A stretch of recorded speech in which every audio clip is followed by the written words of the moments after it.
A routine traffic stop spiraled into a nightmare when the driver I pulled over handed me my own termination papers, revealing a setup that went far deeper than a simple quota ticket. The afternoon sun beat down on the asphalt, shimmering off the chrome of my squad car like a mirage. I was cruising through Sector 4, the part of town where the humidity felt heavier, the air thicker with unspoken tension.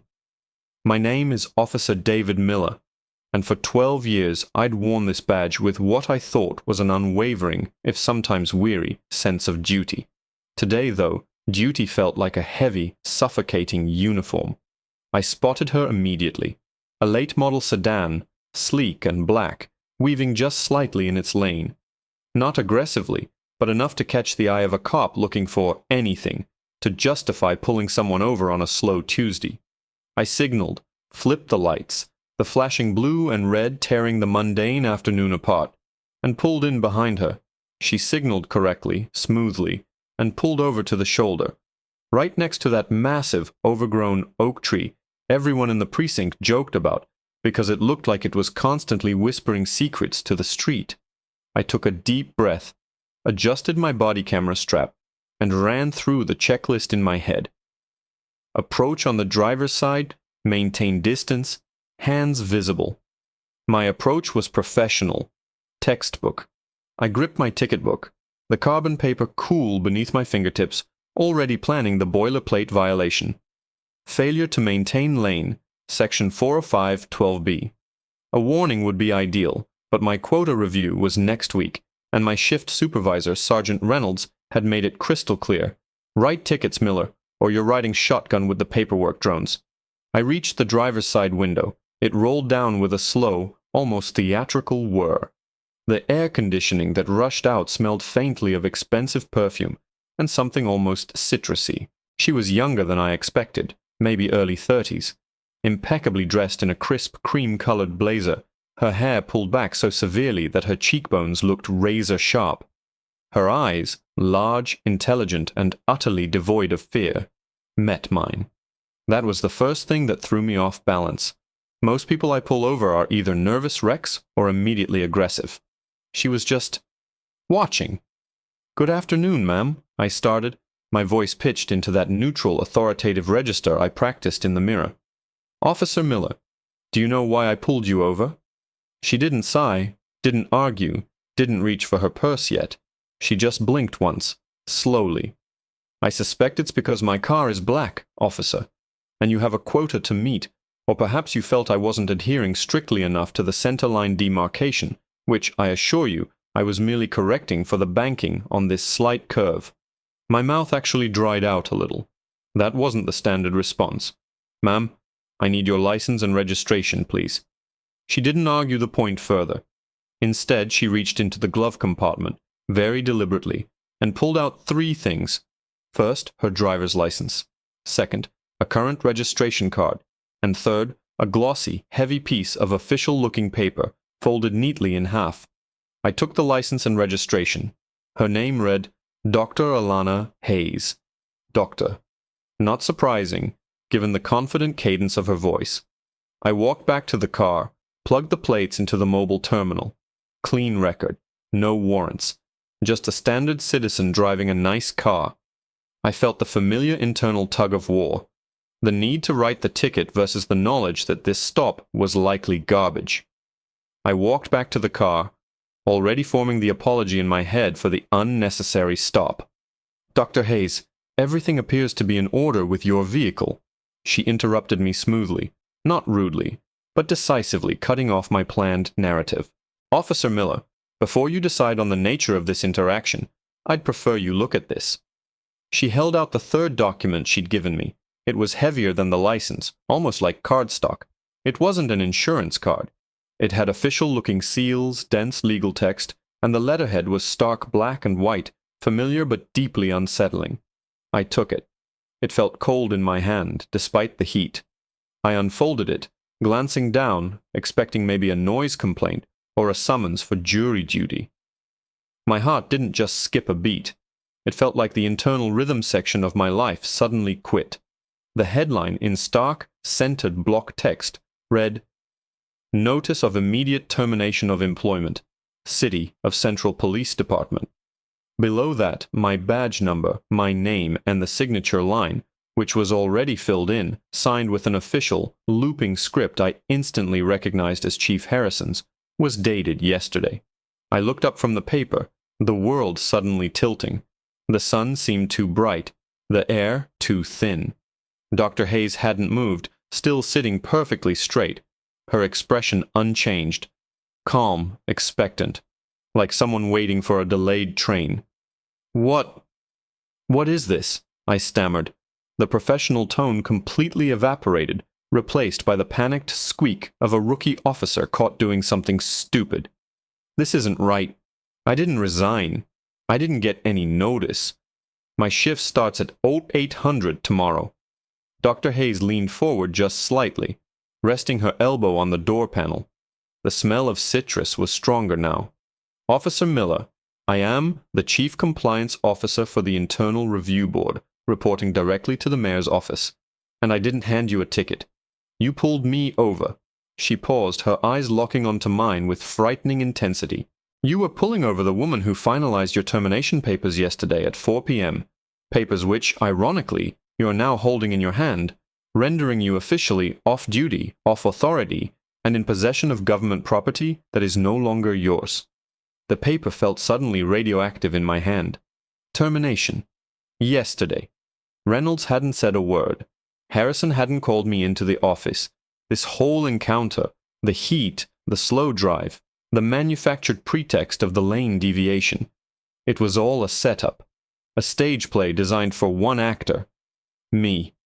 This is impossible," I managed, my voice barely a rasp. I instinctively reached for my radio, my hand hovering over the mic clip, the ingrained habit screaming louder than my brain. Dr. Hayes watched the movement with detached clinical interest. "Don't touch that, officer. Or rather, Mr. Moseksk Miller. Your credentials are being remotely deactivated as we speak. You're no longer authorized to transmit on police frequencies. Try it." My thumb pressed down on the transmit button. Nothing. Just a dead click. I tried again, harder. Silence.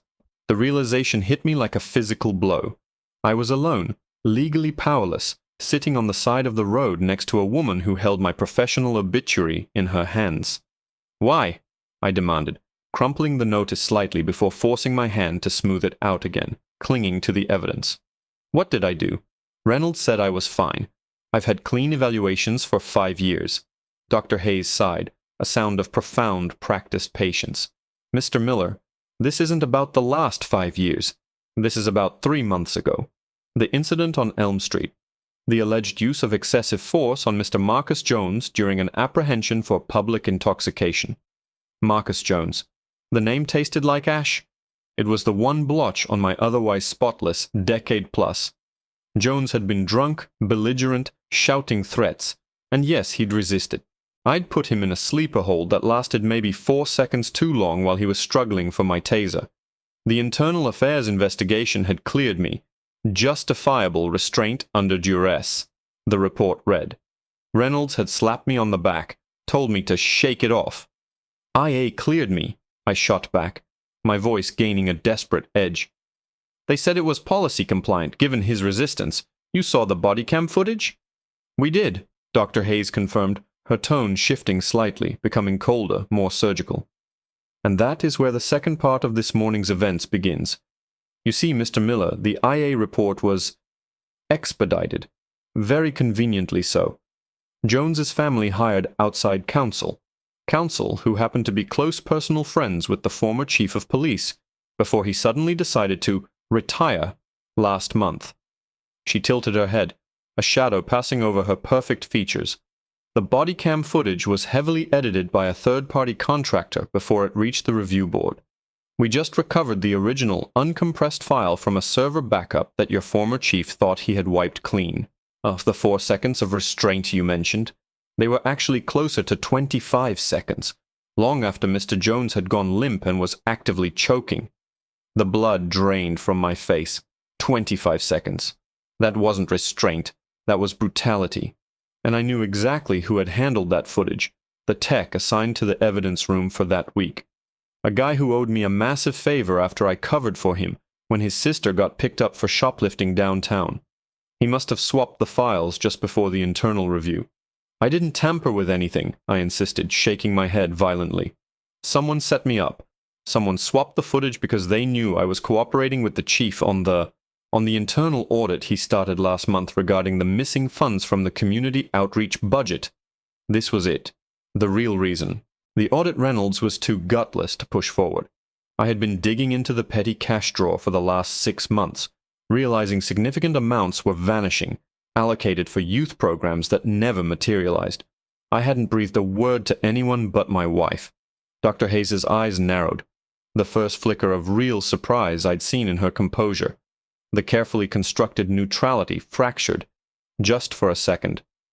What funds are you referring to, Mr. Miller?" she asked, her voice dropping in volume, losing its polished edge. She gripped the steering wheel tightly, her knuckles white against the black leather. "I wasn't briefed on any financial impropriety investigation connected to your termination. I was only briefed on the Jones excessive force case." I stared at her, realization dawning. I had just walked into an ambush meant to silence me about the excessive force, but I had just inadvertently given her the key to an entirely different, and perhaps much bigger, scandal. The realization hit me. I was expendable for the force issue, but the financial corruption might be something the mayor's office actually cared about cleaning up immediately. "The outreach money," I whispered, gripping the termination notice so hard the paper ripped slightly near the chief's signature. $20,000 marked as spent on gym equipment for the West Side Center over the last fiscal year. It was never delivered. I found the paper trail leading right back to Reynolds' administrative assistant, and I was going to present it to the chief this afternoon, right before my shift briefing. You stopped me before I could even clock in. Dr. Hayes stared at me, her expression a complex mask of shock and intense calculation. She pulled her phone from her blazer pocket, not to call 911, but to tap furiously on the screen. "If you're telling the truth about the missing funds, Mr. Miller, you have just made this termination complicated, very complicated." She looked up, her eyes burning with sudden, fierce ambition. "We can negotiate the terms of your departure if you have evidence. But right now, you are a civilian standing illegally on the roadside, holding a document that voids your entire professional existence, and you just confessed to being in possession of information that implicates high-ranking department officials in fraud." Before I could process that she was actually offering me an out, a negotiation, the sharp, distinctive sound of heavy-duty tires squealing abruptly ripped through the quiet afternoon air. From behind the overgrown oak tree, 2 unmarked black SUVs, vehicles I recognized instantly as unofficial transport for the Vice Squad's specialized task force, screeched into view, effectively boxing my cruiser in front and Dr. Hayes's sedan in the rear. 3 figures wearing tactical vests marked only with a stark, stylized eye leaped out, weapons already drawn, pointing directly at my chest. Dr. Hayes's face went utterly white. She slammed her own car into drive, attempting to floor it, but it was too late. The SUVs had cut off her escape route. "They weren't supposed to be here," she hissed, her composure finally shattering. "This wasn't supposed to be a simultaneous apprehension. Miller, give me the termination papers. Now! Give me the papers!" Dr. Hayes shrieked, her voice stripped bare of its practiced elegance, revealing sheer terror. She was wrestling with the gear shift, her polished composure melting away under the sudden, violent appearance of the tactical team. My mind was a runaway train. Reynolds' audit, the missing money, the tampered body cam, and now men in unmarked SUVs who looked more like paramilitary contractors than local police, converging on a traffic stop that was never about a traffic stop. This wasn't just an internal cleanup. This was a siege. "No!" I shouted, instinctively clutching the termination notice tighter. It was my only leverage, my only remaining piece of the old life, and I wasn't handing it to someone who was clearly improvising just as fast as I was. "You said we could negotiate. What did you set up? Who called these guys? Is this the chief's people?" The men emerging from the black SUVs weren't shouting demands. They moved with a terrifying, silent efficiency that suggested they were there to collect, not converse. They fanned out, weapons locked on the doors of both vehicles. My squad car, my property, was now a death trap, and the termination notice was the fuse. "They aren't the chief's people, you idiot," Dr. Hayes screamed, abandoning the gear shift.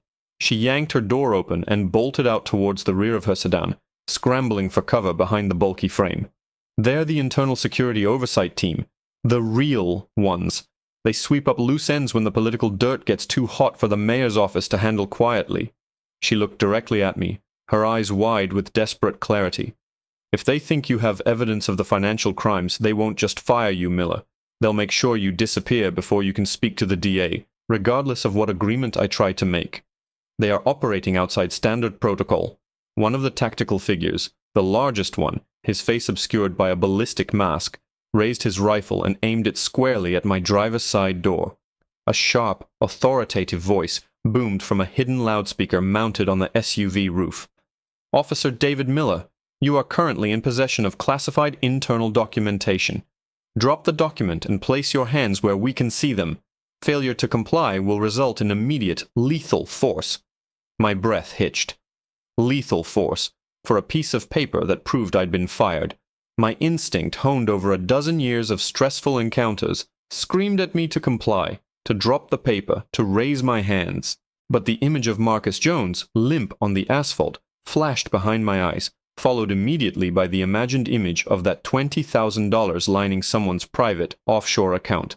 If I surrendered the notice, I was dead in the water, legally and perhaps literally. "Dr. Hayes," I yelled over the loudspeaker's command. "The evidence. Where is the original drive? The one with the unedited Jones footage and the financial ledgers?" She was already fumbling inside her own backseat, clearly searching for something small. "I copied the data to a secure thumb drive before I left the office. It's in the console, silver casing. Take it. If you have the data, you have leverage even if you're taken in." The masked man took 2 heavy steps forward, his rifle barrel tracking my slightest movement. I knew I had seconds. I looked at the termination notice in my hand, then at the SUV doors. If I stayed in the cruiser, I was a sitting duck. If I ran, I was instantly labeled an armed fugitive by men who looked ready to execute warrants that didn't officially exist yet. I made the only choice my trapped, adrenaline-soaked brain could formulate. I used the car as a shield. I slammed my door open, rolling out onto the hot pavement, under the sightline of the masked man, shouting, "I'm complying! I'm dropping the document!" I hurled the termination notice, the official document bearing the chief's signature, high into the air, a white flag of surrender. As the men's eyes instinctively tracked the trajectory of the fluttering paper, I dove low, rolling towards Dr. Hayes's vehicle, aiming for the console she'd indicated. The world erupted in noise. The masked man fired, the sound a deafening, concussive blast. I felt a searing, blinding heat graze my shoulder, the impact throwing me hard against the door of Dr. Hayes's sedan. Pain flared, hot and immediate, but I ignored it, my fingers scrambling frantically inside the center console. There it was, cold, small, silver. The thumb drive. I snatched it just as 2 more heavily armed figures swarmed around the rear of Dr. Hayes's car. Dr. Hayes screamed, a short, sharp sound, and I glanced over. She wasn't looking at the tactical team anymore. She was staring down at her own hands, which she'd thrown up instinctively when she heard the gunshot. Clutched in her right hand, she wasn't holding a phone or a weapon. She was holding a single, spent 9mm shell casing, dark brass gleaming faintly in the sun. You shot your own car door?" I whispered, confused, staring at the fresh scorch marks on my cruiser's paintwork, where the bullet had hit the doorframe inches from my head. Dr. Hayes looked up at me, her face contorted, not in fear of the approaching tactical team, but in a strange, terrifying sort of triumph. "No, Miller," she breathed, her eyes blazing with insane clarity as the tactical team closed in, hands outstretched to seize both of us. I shot the trunkum prox of my car. I didn't want to risk getting shot during the traffic stop, but I needed an official incident report of police resistance to explain why my vehicle and documentation were being seized by an unauthorized agency. Then, just as the cold steel of a rifle butt slammed into the side of my head, knocking me instantly into darkness, I heard her final, triumphant whisper directed at the approaching men. "Good luck explaining to Internal Affairs why you just shot at the Chief Compliance Officer's vehicle after she pulled over a rogue officer." Darkness gave way to a throbbing, skull-splitting pain. I surfaced slowly, tasting copper and grit. My vision swam, resolving slowly into the harsh, utilitarian grey interior of what I realized must be one of the unmarked SUVs. I was buckled into a side-facing seat, the thumb drive still clenched so tightly in my right fist that my knuckles were white even through the dull ache. The masked figure who'd hit me, the leader clearly, was leaning over Dr. Hayes in the seat opposite. She was conscious, sitting ramrod straight despite the blow I hadn't seen her receive. They weren't using physical force on her now. They were trying to coerce something out of her verbally. "Where is the data, Doctor? You had ample opportunity to cooperate quietly. Initiating a hostile response by firing on an unmarked vehicle complicates things immensely for your department," the leader hissed, his voice now lower, less performative than the loudspeaker threat. "I told you," Dr. Hayes replied, her voice strained but remarkably steady, almost mocking. "I have nothing. Officer Miller, Mr. Miller, is in possession of everything relevant to the financial fraud. I was merely attempting to detain him and secure his evidence per my subpoena when your unauthorized team illegally intervened. You can report the collateral damage to your superiors, but I have the shell casing from my own trunk, which clearly indicates you initiated the hostile confrontation. It was a brilliant, terrifyingly executed countertrap. By firing a round into her own vehicle's trunk, she had manufactured a plausible scenario where they were the aggressors against a federal investigator, thus creating a shield of plausible deniability around herself, even if they managed to silence me. I realized then that Dr. Hayes wasn't just an investigator, she was a political operator playing three-dimensional chess. She'd used my fabricated traffic stop as bait, knowing that if the internal fraud was real, the real cleanup crew would rush in, and she had planned the evidence drop perfectly. I lifted my good hand slowly, flexing my fingers around the thumb drive. The pain in my shoulder, where the bullet had grazed me, was manageable, probably superficial, but the headache was crippling. "Don't move your hand, Miller," the leader barked, spinning toward me. I ignored him, focusing every ounce of willpower on speaking clearly. "This drive," I said, my voice raspy, "contains the unedited body cam footage of Marcus Jones, proving I was negligent but not malicious, exonerating me from the excessive force charge that was the pretext for this stop. It also contains the digitized ledgers proving Sergeant Reynolds's administrative assistant, under Reynolds's direction, funneled $20,000 earmarked for the West Side Youth Center into a holding account managed by Chief Harrison's campaign fundraiser." Silence descended again, heavy and suffocating, broken only by the low hum of the SUV engine. The leader stared at me, then slowly, almost reluctantly, looked back at Dr. Hayes. She was clean. It was a setup to get him, the leader muttered to his subordinate, gesturing towards me. He was poking around where he shouldn't have been about the money. The chief signed that termination notice because Miller was getting too close to the source, not because of Jones. Dr. Hayes offered a small, grim smile. "Exactly. You just stopped two separate investigations simultaneously, gentlemen. One involving wrongful termination and excessive force, and one involving outright theft from city programs. Which one do you think the mayor will want dealt with first?" The leader made his decision. He wasn't going to fight a battle on two fronts against the mayor's office, especially when one battle involved official documentation of police malfeasance, the theft, and the other involved a messy, politically damaging excessive force case, Jones. "Fine," the leader sighed, pulling his mask up slightly to reveal a clean-shaven, exhausted face. "We're backing off the theft angle. It's too hot right now. We will handle the compliance issue internally." He pointed a gloved finger at me. "You stay quiet about the funds. You cooperate fully with Dr. Hayes regarding the Jones case review, and we will ensure your termination is reclassified as a medical retirement due to on-duty injury. You get your pension, you get a clean slate on the use of force, and you walk away from this city tonight." He looked at Dr. Hayes. And you, Doctor, will ensure the shell casing evidence disappears, and you will issue a formal internal complaint against Officer Miller for reckless discharge of his service weapon near another officer in the immediate aftermath of this incident, which you will attribute to stress. Dr. Hayes nodded once. Agreed. Everyone gets plausible deniability, and the real criminals at the top get a temporary stay of execution. 2 hours later, I was released at the Greyhound station downtown, handed a crisp medical leave packet that felt suspiciously like a severance agreement, and told never to look back. The thumb drive was in my pocket. I never saw Dr. Hayes again, though a week later I read a brief article confirming Chief Harrison had taken an early leave of absence citing health concerns, and that Sergeant Reynolds had been transferred to an administrative post in the records department. I boarded the bus, heading west, away from the shimmering asphalt and the suffocating humidity. As the city skyline receded in the dusty rear window, I looked down at the thumb drive in my hand. They thought they had bought my silence on the $20,000. They had bought my silence on the messy, political fallout of the confrontation. But they hadn't bought the data. The Jones footage was gone, traded for my pension. But the financial ledgers?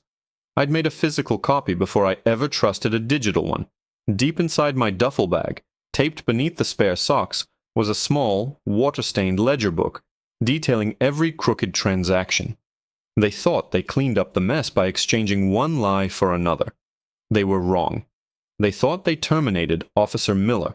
They just unleashed an unemployed, angry, and suddenly very well compensated civilian witness who knew exactly where to send the real evidence when the heat finally died down. The chase wasn't over. It had just moved off the street and into the shadows. And this time, I held the only ticket that mattered.